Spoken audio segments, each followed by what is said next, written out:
Ilan ba ang nuclear missiles na kayang pigilan ng Amerika? Isang nakamamatay na missile ang mabilis na lumilipad papunta sa teritoryo ng United States, ang pinakamakapangyarihang bansa sa mundo. Sa gitna ng tumitinding tensyon ng mga bansa, ang paggamit ng nuclear missiles ay maaaring maging huling baraha. Pero handa nga ba ang Amerika sa ganitong panganib?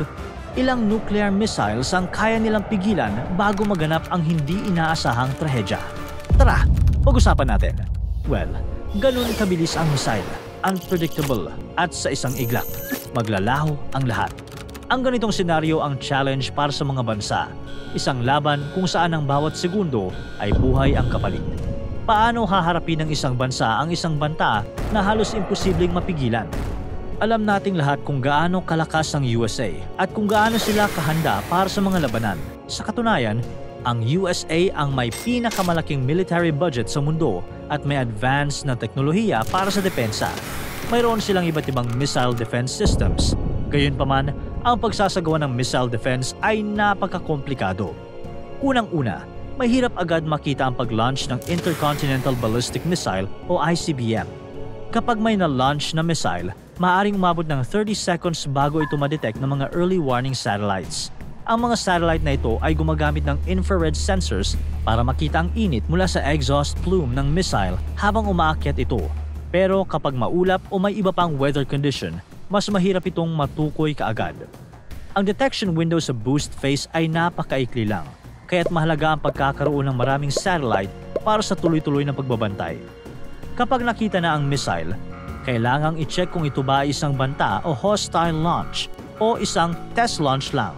Mahirap ito dahil ang maling interpretasyon ay maaaring magdulot ng hindi inaasahang gyera o labanan. Halimbawa, ang mga test launches tulad ng Minuteman III missiles ng US ay regular na ginagawa para sa pagsusuri at pagpapabuti ng kanilang defense systems. Ngunit, kailangang ipagbigay alam sa ibang bansa upang maiwasan ang maling akala. Kung makumpirma na ang missile ay isang banta, susubukan itong pigilan. Ang flight ng ICBM ay nahahati sa 3 chapters. Isipin mo, biglang may sumabog mula sa isang bansa. Isang missile ang lumipad pataas. Ito na ang boost phase ng ICBM, ang unang yugto ng flight nito. Sa puntong ito, ang rocket engines ng missile ay naglalabas ng napakalakas na thrust para itulak ito mula sa launch site. Parang malaking firework na may mahaba at maliwanag na buntot ng init mula sa kanyang exhaust plume. Madali bang makita ito? Oo, dahil malaki ang missile, mabagal pa ang galaw nito kumpara sa ibang yugto ng flight. At kitang-kita ang heat signature mula sa init na inilalabas ng engines. Kaya naman, ginagamit ang infrared sensors sa mga satellite para agad itong ma-detect. Pero teka, dito rin nagiging komplikado ang lahat. Tumatakbo ang oras. Ang boost phase ay sobrang iksi, mga 3 hanggang 4 na minuto lang o humigit kumulang 180 hanggang 250 seconds. Sa panahong ito, kailangang ma-detect ang missile, may padala agad ang impormasyon sa command center, makapagdesisyon kung ito ba ay isang banta at makapagsimula ng interception. Sa bilis ng lahat ng pangyayari, baka mayroon ka na lang less than 150 seconds para magpadala ng interceptor missile. At simula pa lang yan ng lahat. Nasaan ang interceptor? Habang umaakyat ang missile, kadalasan nasa loob pa ito ng teritoryo ng bansa kung saan ito inilunsad. Ang mga interceptor systems ng ibang bansa ay nakaposisyon malapit sa mga target areas, tulad ng mga lungsod o military bases, at hindi ito malapit sa launch site ng kalaban. Kaya kahit theoretically na mas madali itong mapigilan habang nasa boost phase, sobrang hirap nitong gawin in reality. Isang missile ang nasa kalangitan. Sa bilis nitong umaabot ng halos 24,000 kilometro kada oras, kaya nitong tumawid mula sa New York hanggang Los Angeles sa loob ng 10 minuto lang.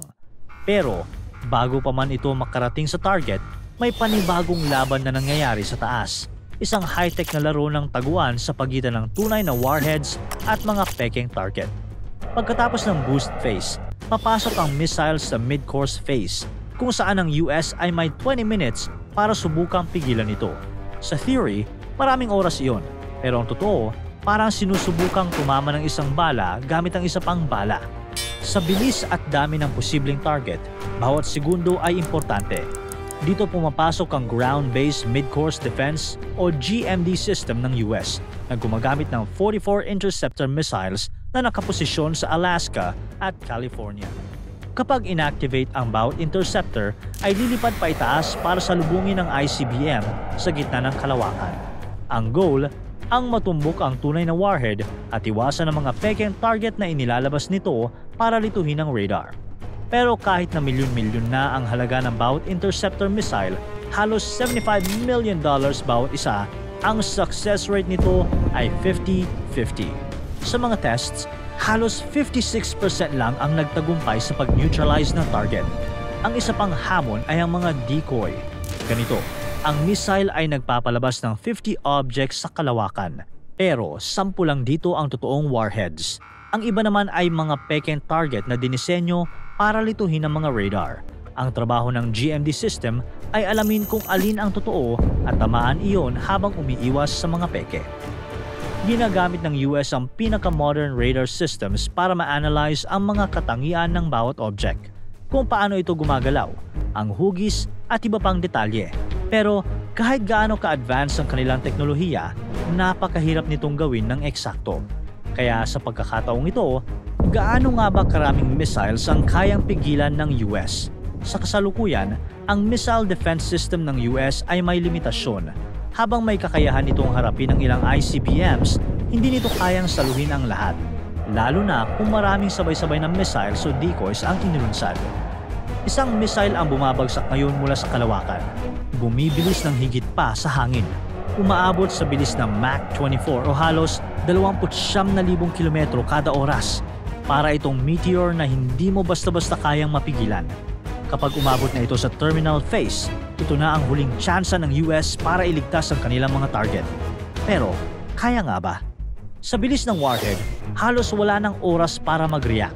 Ang mga defense systems tulad ng Terminal High Altitude Area Defense o THAAD at Patriot missiles ay mahusay sa short at medium range missiles. Pero, pagdating sa mga malalakas na ICBMs, sobrang hirap nilang habulin. Ang mga ICBM ay parang kidlat na bumabagsak na may mga pekeng target o decoys pa para lituhin ng radar. Ito ang dahilan kung bakit ang US ay nagtatayo ng multi-layered defense system.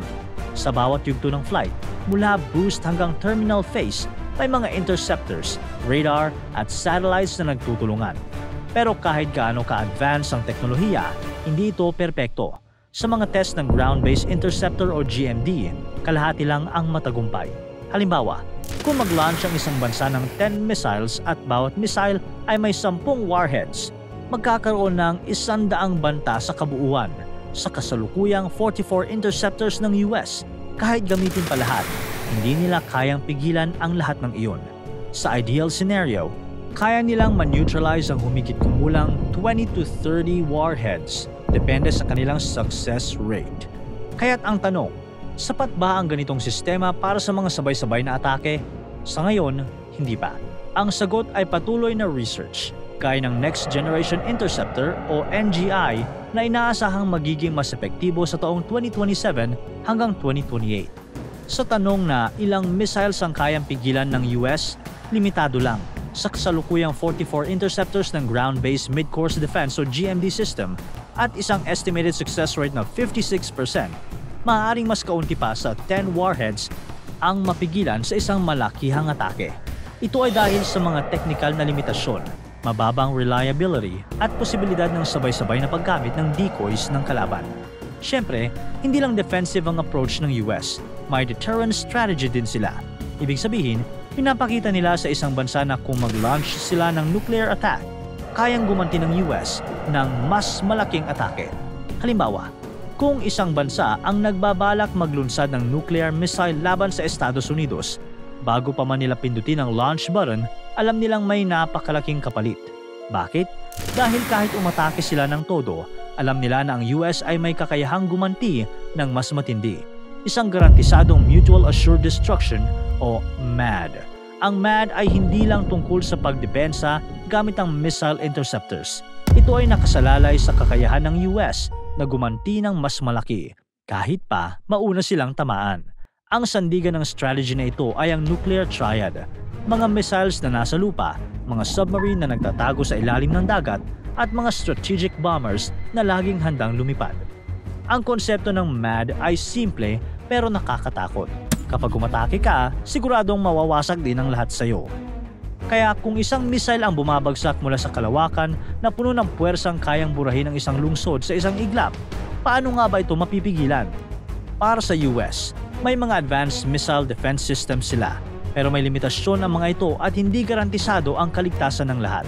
Kaya nga maraming eksperto ang naniniwala na ang tunay na solusyon ay hindi matatagpuan sa radar, interceptors o makabagong teknolohiya, kundi sa diplomasya. Bakit? Dahil sa isang full-scale nuclear war, kahit gaano pa kaganda ang missile defense, hindi kayang pigilan ang lahat ng missiles. Ang tunay na laban ay ang maiwasan ang pagputok ng digmaan bago pa man ito magsimula. Habang ang US ay patuloy na nagpapalakas ng kanilang depensa, ang kanilang pinakamahusay na sandata ay nasa pakikipag-usap, mga kasunduan, negosasyon at pagpapababa ng tensyon sa pagitan ng mga bansa. Kasi kahit gaano pa ka-advanced ang teknolohiya, ang tanging garantisadong paraan para maiwasan ang pagkawasak ay ang hindi kailanman umabot sa puntong kailangang gamitin ang mga ito. Sa Pilipinas kaya, makakaya kaya nating i-intercept ang nuclear missiles? Para tuloy-tuloy ang saya at kwentuhan, huwag kalimutan mag-subscribe sa Bubbly YouTube channel at pindutin ang notification bell